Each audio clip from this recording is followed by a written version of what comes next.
Assalamualaikum warahmatullahi wabarakatuh. Perkenalkan, nama saya Cahaya Rahmawati. Saya dari Program Studi Pendidikan Sejarah Fakultas Keguruan dan Ilmu Pendidikan Universitas Muhammadiyah Metro. Di sini saya akan menjelaskan tentang kedatangan bangsa Eropa ke Australia. Nah, Australia ini merupakan benua yang berada di sebelah benua Asia. Kawasan ini sesungguhnya telah dimiliki oleh penduduk asli benua Australia. Penduduk asli tersebut atau penemu pertama benua Australia itu adalah penduduk kulit hitam atau yang disebut dengan bangsa aborigin yang menjadi pemilik sah dari benua Australia. Yang kemudian bangsa Eropa ini yang paling superior di antara bangsa-bangsa yang lain. Mengapa bisa dikatakan sebagai bangsa yang superior? Karena hal ini didasarkan oleh doktrin bangsa Eropa merupakan bangsa yang terpilih untuk memperbaiki manusia kembali menuju peradabannya. Jadi sebelum kedatangan bangsa Eropa itu ke Australia, itu tidak dikatakan sebagai penduduk asli situ memiliki peradaban yang baik. Setelah kedatangan bangsa Eropa ini, jadi di situ bangsa Eropa itu sedikit memperbaiki peradaban yang dimiliki oleh suku aborigin tersebut.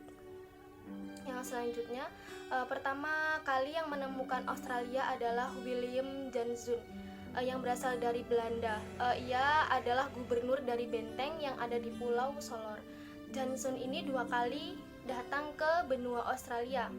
Kedatangan pertama beliau dengan pasukannya atau dengan kru-krunya yang melakukan perjalanan dari Banten ke Papua bagian barat pada tanggal 18 November tahun 1605. Ia melalui jalur laut dari Laut Aruba menuju ke Teluk Carpentaria. Jalur ini yang membuatnya sampai ke Queensland.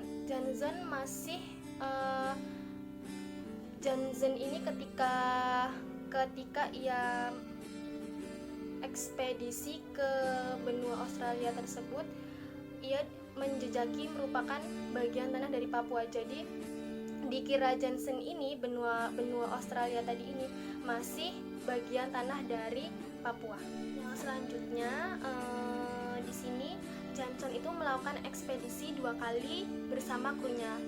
Di tengah ekspedisi itu mereka bertemu dengan suku aborigin yang tak ramah. Pertemuan itu menyebabkan kematian salah satu kru dari Janszoon tadi. Peristiwa tersebut membuat Janszoon itu memutuskan untuk tidak melanjutkan ekspedisi ke Australia. Ia memutuskan untuk kembali ke Banten, daerah asalnya. Setelah sekian lama tidak kembali untuk ekspedisi, Janszoon tadi ini memutuskan untuk ekspedisi pada tahun 1618 secara tidak sengaja, dan itu sampai di pesisir Australia bagian barat. Selanjutnya selain Janszoon itu ada seorang lagi ekspedisi yang kedua yang datang ke Australia pada tahun 1616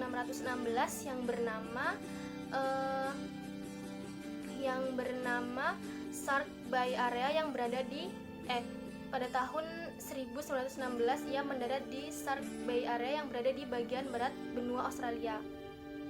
Lalu setelah kedatangan seorang bernama James Cook ini pada tahun 1770 menjadi awal tersisihnya suku aborigin di tanah mereka sendiri. Yang pada saat itu si James Cook ini berlayar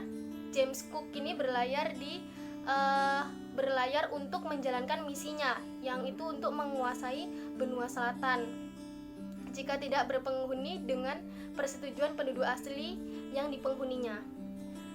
Kemudian penduduk asli atau disebut dengan suku aborigin ini, ia malah setelah kedatangan James Cook ini tidak cocok. Ia ternyata mengabaikan fakta-fakta tersebut yang suku aborigin ini sudah berpenghuni sudah sekian lama. Jadi setelah kedatangan James Cook ini banyak sekali pertentangan dengan suku aborigin dari awal Jan Zun itu datang sampai James Cook itu juga kembali berekspedisi untuk ke Australia. Di sini jadinya suku aborigin ini mulai tersisih. Selanjutnya ia menyatakan bahwa daerah yang disebut New South Wales milik Raja George III ini di Inggris kegagalan mendapatkan persetujuan penduduk aborigin.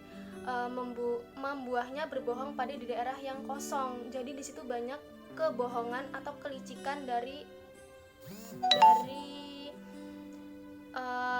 ekspedisi tersebut atau dari yang lainnya.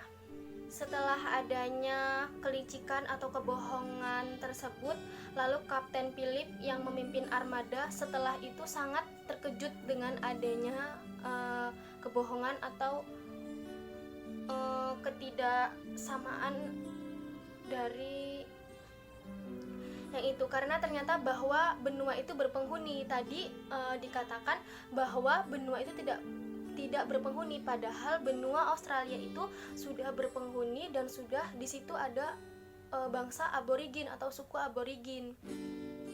Ternyata selanjutnya aborigin sebagai pribumi menyambut mereka di pinggir pantai dengan teriakan dan tombak, karena dia suku aborigin ini tidak